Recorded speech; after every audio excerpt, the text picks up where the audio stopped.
మాట ఓకే, చెప్తాను. కాంట్రవర్సీ వద్దండి దయచేసి ప్లీజ్. కాంట్రవర్సీ కాదండి, సమస్యలు వర్మ ఆగండి, మీరు ఆగండి. ఏదో 5 సంవత్సరాల తర్వాత అధికారం వస్తుందంటే నన్ను ఏదో చేస్తాడంట ఆయన.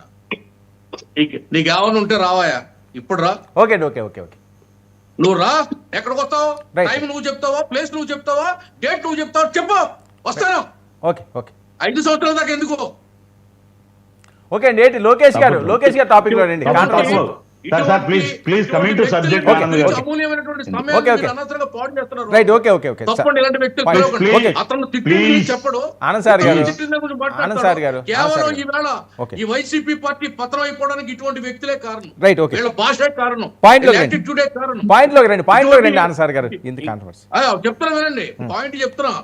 ఎందుకంటే 5 సంవత్సరాల తర్వాత నన్ను ఏదో చేస్తాడంట. నేను ఇప్పుడు నా పార్టీ పవర్ లో ఉంది, నేను ఆ మాట మాట్లాడను.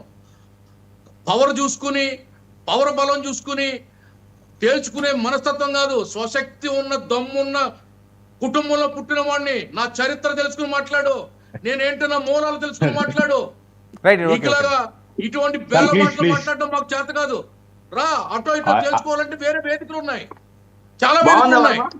పాయింట్ లోకి రండి ఆనంద్ సార్ గారు. ఆనంద్ సార్ గారు, పాయింట్ లోకి రండి. పాయింట్ లోకి రండి. పాయింట్ లోకి రండి. 5 ఏళ్ళ తర్వాత ఏదో చేస్తాడు, మరి ఏమవుతుందండి? చూసుకుందాం.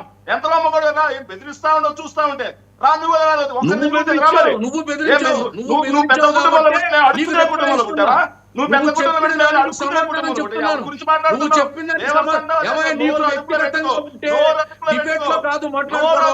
నువ్వు వేరే వేదిక ఉన్నాడు కదా, ఎందుకు ఇక్కడ టైం వేస్ట్ చేస్తావు? ఏదో మాట్లాడుతావు. ఏపీలో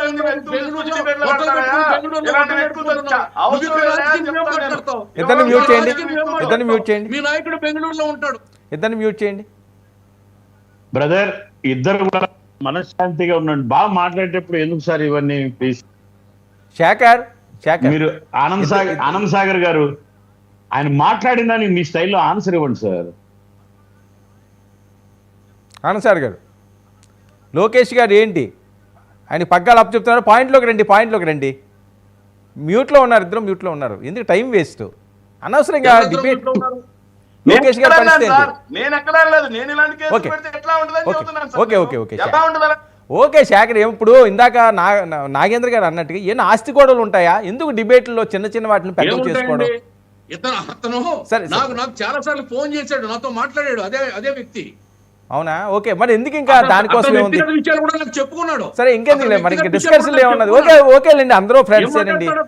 ఓకే, పార్టీలు ఎవరు పార్టీ ఓకే ప్లీజ్ అండి, ఎవరు పార్టీలు వాళ్ళ స్టాండ్. సరే ఓకే, వదిలేయండి, అందరూ స్నేహంగానే ఉండాలి. ఏముంది? శేఖర్, ఒక్క నిమిషం వెయిట్ చేయండి. ఎవరికి కావాలి సార్ వినోదం? ఎవరికి కావాలండి? ఏం మాట్లాడతాడు అతను? ఏదో 2 మాటలు మాట్లాడితే అతను పార్టీ అధికారంలోకి వచ్చేద్దా? 2 మాటలు మాట్లాడితే నా పార్టీ వాళ్ళ అధికారం. Right, okay. ఎవరి పార్టీలు ఎవరు అధికారం రావడం లేదు, కాంట్రవర్సీ వద్దు. ఓకే, మీ ఇద్దరు మాట్లాడుకుంటే వాళ్ళే పరిచయం ఉన్న వాళ్ళే కదా. డిబేట్ లో పాల్గొనే వాళ్ళ వల్ల పార్టీలకు అధికారాలు రావు, అధికారాలు పోవు. అవును, మనకు కంఠశోష తప్ప ఏం మిగలదు. నిజం గ్రహించుకోమని అతనికి చెప్తున్నాను నేను. చాలా ఇబ్బందుల్లో ఉన్నాడు అతను, అది గమనించుకుని నీ లైఫ్ ని తీర్చిదిద్దుకోమని చెప్తున్నా. ఇప్పుడు కూడా సలహా చెప్తున్నా. సరే ఓకే, ఒక పెద్ద ఒక స్నేహితుల్లా చెప్పారు శేఖర్. ఎందుకు కాంట్రవర్సీ? ఎందుకు? మార్చుకోమని శేఖర్ ఏంటి జగన్మోహన్ రెడ్డి గారు ఏంటి ఉత్తరాంధ్ర మీద ప్రత్యేక ఫోకస్ పెట్టారట. ఎమ్మెల్సీ ఎన్నికల్లో అక్కడ కూటమి అభ్యర్థి ఓటమి పాలవడం మీకు బూస్ట్ వస్తున్నదని. వర్మ గారు నేను మాట్లాడుతున్నా, సబ్జెక్ట్ మాట్లాడుతున్నా. ఉత్తరాంధ్ర మీద జగన్ గారు ఎప్పుడో ఫోకస్ పెట్టారు. ఋషికొండలో ప్యాలెస్ కట్టారు. 3000 ఎకరాలు విజయసాయి రెడ్డి అక్కడ కబ్జా చేసి ఉత్తరాంధ్రలో ఉన్నటువంటి ఆర్డీఓ కార్యాలయం, రైతు. అది కాదండి, ఉత్తరాంధ్ర ఎమ్మెల్సీ ఎన్నికల్లో మీరు అభ్యర్థిని, మీరు పెట్టిన అభ్యర్థి ఓడిపోవడం వాళ్ళకి బూస్ట్ ఇచ్చిందని. ఉత్తరాంధ్ర మీద 3 రాజధానులు పరిపాలన రాజధాని అని చెప్పి ఫోకస్ పెట్టారు. ఆనంద్ సార్ గారు ఏం చేశారు? వినండి, నా మాట వినండి. ఉత్తరాంధ్రలో మీరు బలపరిచిన అభ్యర్థి ఓడిపోవడం అన్నది అది మీకే ఎఫెక్ట్ అని. అదే ఓకే, నేను చెప్తున్నాను మీకు. మా అభ్యర్థి ఉత్తరాంధ్రలో మేము బలపరిచిన అభ్యర్థి ఓడిపోయాడు, 300 ఓట్లతో ఓడిపోయాడు. మేము